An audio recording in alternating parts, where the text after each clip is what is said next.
وكره عرضيه خطيره حلوه، وادي هي كره، هي خطيره يا ولد يا ولد يا ولد. يلعب على طول لبطوط، بطوط لكفته ويعدي كفته، بيفكر يلعب العرضيه، لعب العرضيه خطيره وشاهين على القايم القريب.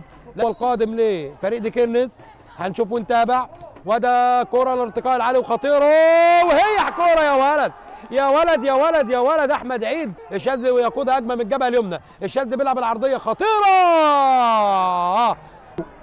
اللي نزل في الشوط الثاني، وادي رمي التماس، وادي الارتقاء العالي، وادي الكره خطيره ومنصف بالبوكس حلوه تترد عند، بيبحث عن هدف اول قد يكون الاغلى ايضا، وادي كره سيمو بيلعب العرضيه، وادي كره حلوه يا سلام عليك يا كوره ببطن القدم حسن تريكا. فين يا تريكا؟ كابتن حسن موسى المدير الفني لفريق دي كيرنس، اديته مباراه قويه النهارده، اضعتوا اكتر من فرصه على مدار شوطي اللقاء، لكن المباراه قويه مع فريق قوي. النهارده راضي عن نقطه التعادل؟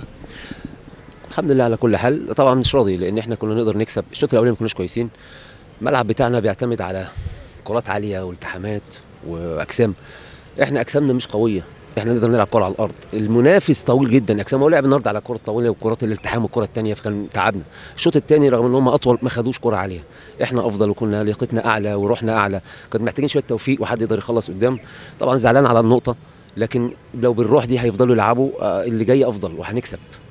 يعني انا خدت شكرت اللعيبه النهارده على رغم ان احنا تعادلنا لانهم ما قصروش. الشوط الثاني بالنسبه لي نموذج في كل شيء، اللي نزل واللي طلع. لو استمروا على الروح دي والقتال ده ان شاء الله باذن الله الفرقه دي موجوده في الدوري ان شاء الله. راقب المدير الفني لفريق المصرية للاتصالات، اولا مباراه قويه بين الفريقين النهارده، كان ممكن اي فريق النهارده يخرج بالفوز والثلاث نقاط. رد النهارده عن اداء اللاعبين ورؤيتك للقاء النهارده. اولا بسم الله الرحمن الرحيم، الحمد لله طبعا. انا بس حابب اشكر المهندس خضر وكابتن حسن موسى والجهاز الفني وكل اعضاء مجلس الاداره والناس اللي موجوده في تيكيرنس على حسن الاستقبال بصراحه، وحاجه محترمه جدا.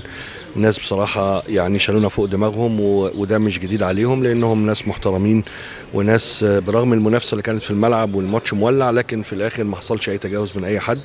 بشكرهم طبعا، وان شاء الله نتمنى لهم التوفيق لينا وليهم. مباراه صعبه، مباراه كانت قويه جدا بين فرقتين عايزين يكسبوا من اول دقيقه.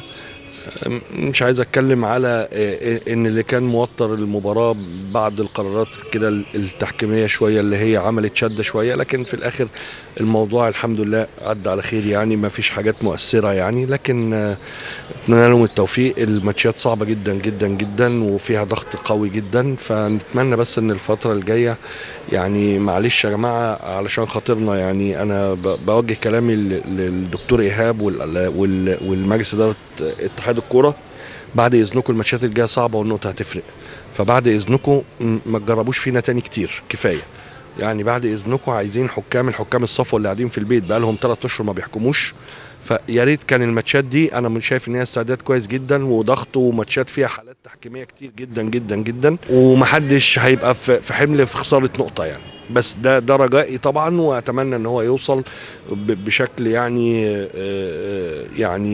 قوي لكباتننا واخواتنا وحبايبنا في مجلس اداره اتحاد كره القدم يعني.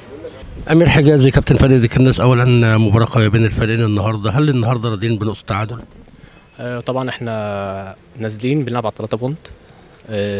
حاولنا مره واثنين، ضيعنا كورتين في اخر الشوط الثاني، اجوان محققه بس ربنا ما اردش، لكن احنا كنا نازلين بنلعب على 3 بونت، ف3 بونت ما جوش، خدنا بونت الحمد لله. بس احنا نازلين على 3 بونت، فالحمد لله ربنا كرمنا في ماتش اسوان نجيب ال3 بونت ونرجع باذن الله. محمد شاهين لاعب فريق المصرية للاتصالات، اولا مباراه قويه بين الفريقين، نقطه حصل عليها فريق دي كيرنس، نقطه حصل عليها المصريه، راضيين عن النتيجه النهارده؟ بسم الله الرحمن الرحيم. بقول الحمد لله كل اللي ربنا يجيبه كويس، احنا جايين نلعب على المكسب. اتصالات نادي كبير والديكيرنس فريق كبير طبعا، في وسط ارضه وفي وسط جمهوره، ملعب صعب يعني ماتش صعب جدا.